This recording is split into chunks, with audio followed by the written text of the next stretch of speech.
बिस्मिल्लाहिर्रहमानिर्रहीम। नाज़रीन अस्सलाम वालेकुम, मैं हूँ इमरान वसीम। नाज़रीन, आज 19 फरवरी दिन है हफ़्ते का और साल 2022। आज के प्रोग्राम में एक बड़ी ख़बर, एक ब्रेकिंग न्यूज़ की डिटेल आप नाज़रीन के साथ शेयर करेंगे, जिसमें आप तमाम देखने वालों को ये बताएंगे कि एवन फील्ड रेफरेंस में जो नैब ने अपनी कानूनी टीम में तब्दीली की है, इस फ़ैसले के ज़रिए एक तीर से 3 शिकार कैसे किए गए। इस फ़ैसले में नैब के अपने लिए खुशखबरी क्या है, इस फ़ैसले से मरियम नवाज़ और कैप्टन सफदर को क्या मिलेगा, और इस फ़ैसले के ज़रिए जो नैब के स्पेशल प्रोसिक्यूटर हैं एडवोकेट अज़हर सदीक़, जिन्हें मरियम नवाज़ और कैप्टन सफदर के ख़िलाफ़ इस केस में इंडक्ट किया गया है, उन्हें कैसे दोहरी मुश्किल सूरत हाल से दो चार कर दिया गया है। तो ये नाज़रीन आज की हमारी ख़बर है, जिसकी डिटेल आप नाज़रीन के साथ हम शेयर करेंगे।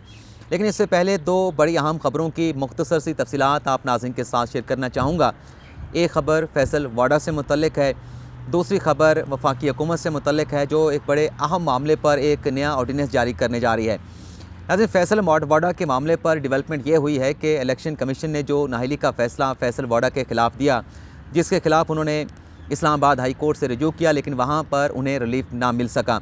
इस्लामाबाद हाई कोर्ट ने इलेक्शन कमीशन का नाअहली का फ़ैसला भी बरकरार रखा, और जो फैसल वाडा पर इलेक्शन कमीशन ने आर्टिकल 62(1)(f) का इतला किया था, उस आर्टिकल की सज़ा को भी जो है वो बरकरार रखा गया, जिसके ख़िलाफ़ कल फैसल वाडा ने अदालत उज़्मा में सुप्रीम कोर्ट ऑफ पाकिस्तान में अपील दायर की थी। और ये खाकसा जो आपके सामने बैठा ख़बरों की तफसीलात आपको बता रहा है, मैंने ये ख़बर कल अपने चैनल के ऊपर जो है वो ब्रेक की थी, जिसके बाद फिर तमाम चैनल की दौड़ें लगी थी कि यह ख़बर उनके चैनल पे भी होनी चाहिए। तो आज इस मामले पे नाज़रीन डेवलपमेंट ये हुई है कि फैसल वाडा ने एक नई मुतफ़र्रिक़ दरख्वास्त जो है वो अदालत उज़्मा में दायर की है। उस दरख्वास्त में नाज़रीन फैसल वाडा ये कहते हैं कि इलेक्शन कमीशन ने उन्हें नाअहल करार दिया। इस फ़ैसले के ख़िलाफ़ इस्लामाबाद हाई कोर्ट से भी रजू किया, लेकिन वहाँ से रिलीफ नहीं मिल सका। और ये भी कहा गया है इस मुतफ़र्रिक़ दरख्वास्त में कि इलेक्शन कमीशन के इस फ़ैसले के बाद और इस्लामाबाद हाई कोर्ट के इस फ़ैसले के बाद इलेक्शन कमीशन ने जो उनकी नशिस्त सेनेट की खाली करार दी है, उस पर नए इलेक्शन का शेड्यूल जो है वो जारी कर दिया है।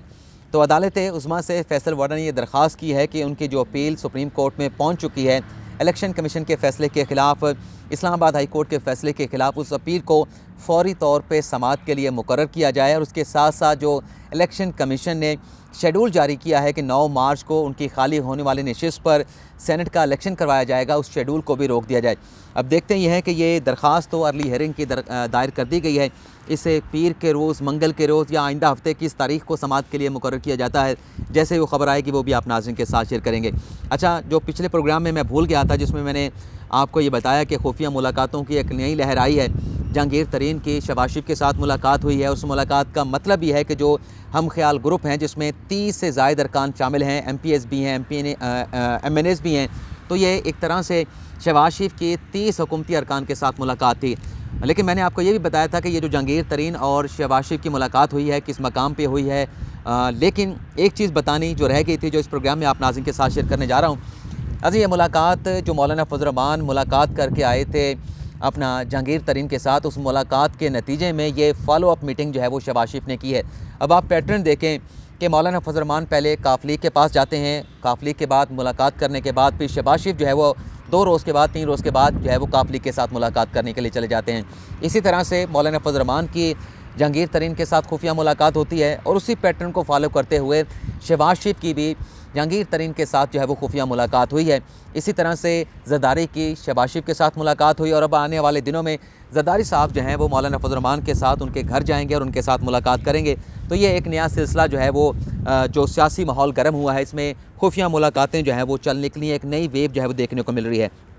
दूसरी जो खबर आपके साथ शेयर करनी थी वो ये थी कि जो हुकूमत ने फ़ैसला किया है कि बल्दियाती इंतखाबात में वफाकी वज़रा भी कैंपेन में हिस्सा ले सकें, वज़ीर आज़म इमरान खान भी इलेक्शन कैंपेन में हिस्सा ले सकें। और इस हवाले से जो इलेक्शन कमीशन का कोड ऑफ कंडक्ट है, उसमें तरमीम के लिए हुकूमत जो है एक नया ऑर्डिनेंस जारी करने जा रही है। वो ऑर्डिनेंस इस वक्त के इतलात के मुताबिक जो है वो सदर मुमलिकत आरिफ अलवी के ऑफिस तक पहुँच चुका है, और आज या कल या पीर के रोज़ इस ऑर्डिनेंस को हुकूमत की जानिब से जारी कर दिया जाएगा। इस खबर के बाद वैसे एक चीज़ और भी बताना भूल गई कि एक वक्त देखें कैसा पलटा खाता है कि वो वक्त भी था जब फैसल वाडा जो है इलेक्शन कमीशन से, इस्लामाबाद हाई कोर्ट से, सिंध हाई कोर्ट से अपने खिलाफ नाअहली के केस को डिले कराने की दरख्वास्तें दायर करते थे इलेक्शन कमीशन में, हाई कोर्ट्स में। और आज वक्त ने ऐसा पलटा खाया है कि वो सुप्रीम कोर्ट में दरख्वास्त दे रहे हैं कि उनकी जो नाअहली के फ़ैसले के ख़िलाफ़ जो अपील है उसे जल्द समाअत के लिए मुकर्रर किया जाए। तो सियाने बिल्कुल ठीक कहते हैं कि वक्त की कदर करनी चाहिए। अगर फैसलवाड़ा जो उनसे सर्टिफिकेट बार बार मांगा जा रहा था, वो पहले बार मांगने पे अदालत के सामने पेश करके अपनी बोनाफाइडी को, अपनी नेक नीयति को साबित कर देते, तो आज इस किस्म की नाअहली का सामना उन्हें गालिबन या शायद जो है वो ना करना पड़ता। लेकिन बहरहाल जो ऑर्डिनेंस हुकूमत जारी करने जा रही, इस मामले पर हमारा आज इलेक्शन कमीशन के साथ रब्ता हुआ, टेलीफोनिकली रब्ता हुआ। इलेक्शन कमीशन का ऑफिस तो बंद होता है, और भी कुछ सोर्सेज के साथ, स्टेक होल्डर के साथ बात हुई है। तो उनका ये कहना था कि अगर हुकूमत ऐसा कोई ऑर्डिनेंस जारी करना चाहती है तो ये ऑर्डिनेंस जारी करने से पहले, क्योंकि ये इलेक्शन से मुतल्लिक है, इलेक्शन कमीशन को साफ शफाफ कंडक्ट कराने से मुतल्लिक है, और आर्टिकल 218 के तहत इलेक्शन कमीशन की बुनियादी जिम्मेदारी है कि वो साफ शफाफ इंतखाबात को यकीनी बना सके। तो हमें जो बताया गया है कि ये जो ऑर्डिनेंस जारी किया जा रहा है, इसे जारी करने से पहले ना इलेक्शन कमीशन के साथ किसी किस्म की मुशावरत की गई, इलेक्शन कमीशन को बाईपास करके ये ऑर्डिनेंस जारी किया जा रहा है। और इस तरह से जो सियासी जमातें हैं जो कि मुतल्लिका स्टेक होल्डर हैं, उनके साथ भी बाहमी मुशावरत हुकूमत ने नहीं की। तो इस तरीके से एक आइनी इदारे को और जो सियासी जमातें हैं जो कि मेन स्टेक होल्डर हैं, उन्हें अगर बाईपास करके इस तरह का ऑर्डिनेंस जारी किया जाएगा तो इलेक्शन कमीशन तो कहता है कि हम इसका जायज़ा लेंगे। लेकिन जो दीगर हमारे लोगों के साथ बात हुई है, कानूनी माहिरीन के साथ बात हुई है, वो ये कहते हैं कि अगर ये ऑर्डिनेंस जारी हुआ और ये ऑर्डिनेंस शफाफ इंतखाबात के आर्टिकल 218 से मुनाफी हुआ, उसके बरक्स हुआ, तो फिर ये ऑर्डिनेंस जो है वो किसी अदालती फोरम पर जुडिशल रिव्यू के लिए चैलेंज हो सकता है। अब जो हमारी मेन स्टोरी है वो भी आपके साथ शेयर कर लेते हैं कि जो नैब ने अपनी लीगल टीम में तब्दीली की है, उस तब्दीली से एक तीर से तीन शिकार कैसे किए गए। नाज़रीन, ये 17 नवंबर की बात है जब इस्लामाबाद हाई कोर्ट के 2 जज साहबान की जानिब से बड़े पर्टिकुलर और रेलेवेंट सवाल जो है वो नैब की लीगल टीम से पूछे गए। कोई 10 से 12 सवाल थे कि मरीम नवाज़ को बेनिफिशियल करार देने के आपके पास शवाहिद क्या हैं, और अगर मरीम नवाज़ बेनिफिशियल ऑनर भी हों, वो बेनिफिशियल मालिक तस्वर भी कर ली जाएँ, तो इस सूरत में मरीम नवाज़ का जुर्म क्या होगा। और ये भी बताएं कि जो ऑफशोर कंपनियों में इन्वेस्टमेंट के ज़रिए ये फ्लैट ख़रीदे गए थे, वो इन्वेस्टमेंट किसकी तरफ से की गई थी, नवाज शरीफ की तरफ से की गई थी, मरीम नवाज़ की तरफ से की गई थी। नवाज शरीफ ने इन्वेस्टमेंट की थी तो मरीम नवाज़ कैसे मुजरम बन जाएंगी, मुलज़म बन जाएंगी। इस तरह के बहुत सारे सवालात पूछे गए, लेकिन नैब की लीगल टीम जो है इन सवालों के जवाब ना दे सकी। इसके बाद नैब के वकला हैं वो उन्हें कोविड चला गया, कोविड में वो मुब्तला हो गए, फिर एक तवील लंबी तारीख आई। उसके बाद क्योंकि हुकूमत की जानिब से हमेशा इस बात पे एतराज़ किया गया कि मरीम नवाज़ जो हैं इस केस में इल्तवा लेती हैं, 16 से 17 मरतबा मरीम नवाज़ या उनके वकला की जानिब से इल्तवा लिया गया है। तो जब कोविड की वजह से बार बार इल्तवा लिया गया और अदालती सवालों के जवाब भी नैब के वकला नहीं दे सके, तो फिर उनकी जानिब से बड़ी तशवीश का इजहार किया गया, बड़े तहफ़्फ़ुज़ात का इजहार किया गया, और इलेक्शन नैब के इदारे तक ये तशवीश जो है, रिजर्वेशन जो है, ये पहुँचाई गई। अच्छा, यहाँ पर यह भी क्लियर कर दूँ, जब उनकी बात आती है तो समझा जाता है कि पिंडी ने या पारा की जानिब से कोई तशवीश का इजहार किया गया। ये शायरा दस्तूर से जो है, जो अपने रिजर्वेशन जो हैं, जो अपने तहफ़्फ़ुज़ात जो हैं वो नैब तक पहुँचाए गए। और उसके बाद बताया गया कि जब 10 फरवरी को एक बार फिर उन सवालों का जवाब, बल्कि एक सवाल का जवाब या 2 सवालों का जवाब, जिसमें एक पूछा गया कि मरीम नवाज़ के बेनिफिशियल होने के आपके पास शवाहिद क्या है, मैं मरीम नवाज़ अगर बेनिफिशियल ऑनर हों भी तो इस सूरत में मरीम नवाज़ का जुर्म क्या बनेगा, वो मुलज़मा कैसे बनेगी। इन 2 सवालों का जवाब जब 10 फरवरी को नैब की लीगल टीम के लोग अदालत को नहीं दे सके, तो फिर दोबारा से शायरा दस्तूर से नैब को पैगाम पहुँचाया गया कि फ़ौरी तौर पर इस टीम को तब्दील किया जाए और जो कन्विक्शन है मरीम नवाज़ की बरकरार रखने के लिए किसी नए अच्छे वकील को, तगड़े वकील को इस केस में इंडक्ट किया जाए। अच्छा, ये पैगाम जब भेजा गया तो पैगाम के साथ एक हिंट भी दिया गया कि, और इस हिंट में जैसे मैंने कहा कि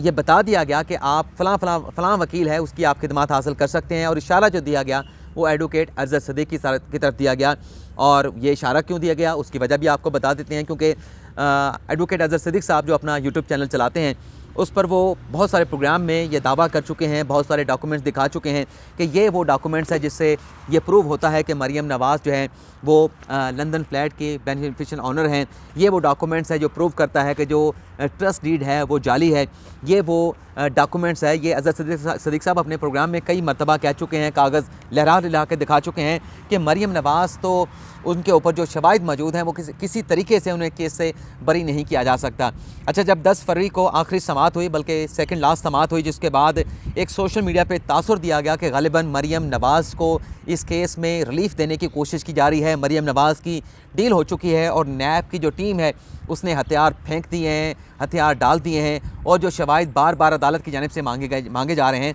नैब की टीम वो शवाहिद अदालत को इसलिए नहीं दिखा रही क्योंकि डील के तहत मरीम नवाज़ को इस केस से बरी कराना ही कराना है। तो जब 10 फरवरी की समाअत के बाद दोबारा शार दस्तूर से नैब के साथ रब्ता किया गया और कहा गया कि लीगल टीम को तब्दील किया जाए और इशारा दिया गया कि फ़लाँ बंदा बड़ा तगड़ा वकील है, उसकी खिदमत हासिल की जाएँ, तो नैब ने इस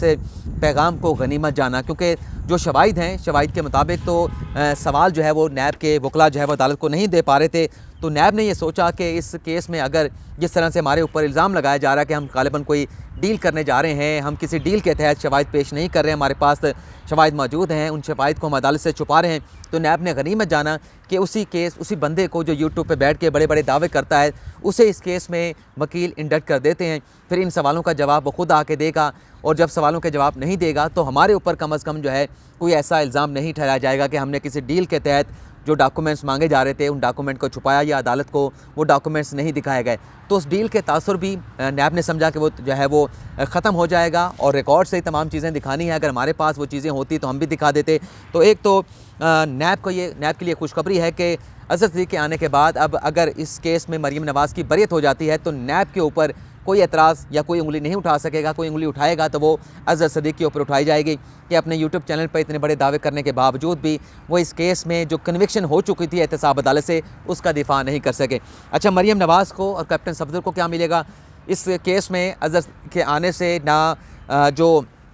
मरीम नवाज़ हैं ना अपना कैप्टन सफदर हैं, उनकी सेहत पर किसी किस्म का फ़र्क नहीं पड़ेगा। बात जो है वो एक नुक्ते पे आके रुकी है कि 2 सवालों का जवाब देना है। उन 2 सवालों का जवाब अगर अज़हर सदीक़ साहब भी नहीं दे सकते तो फिर मरीम नवाज़ और कैप्टन सफदर के लिए कोई मुश्किल सूरत हाल वाली बात नहीं। और तीसरी जो बात है जिसका मैंने नोट किया, जो बड़ी हैरानगी वाली बात थी कि जब अज़हर सदीक़ साहब अपने प्रोग्राम में बैठ के इतनी बड़ी बड़ी बातें, बड़े बड़े डॉक्यूमेंट दिखाया करते थे, उन्हें पहली पेशी पर तो आके ये फ़ौरी तौर पे वो डॉक्यूमेंट दिखा देना चाहिए था कि लीजिए ये डॉक्यूमेंट्स मैं अपने यूट्यूब चैनल पे दिखा चुका हूँ। इससे मरीम नवाज़ का बेनिफिशियल मालिक होना साबित होता है। बाकी जो सवालात हैं उनका जवाब तैयार करने के लिए मुझे मुनासिब वक्त दिया जाए। एक सवाल का मैंने जवाब दे दिया है जिससे साबित होता है कि मरीम नवाज़ बेनिफिशियल ऑनर है। लेकिन हैरानगी की बात यह है कि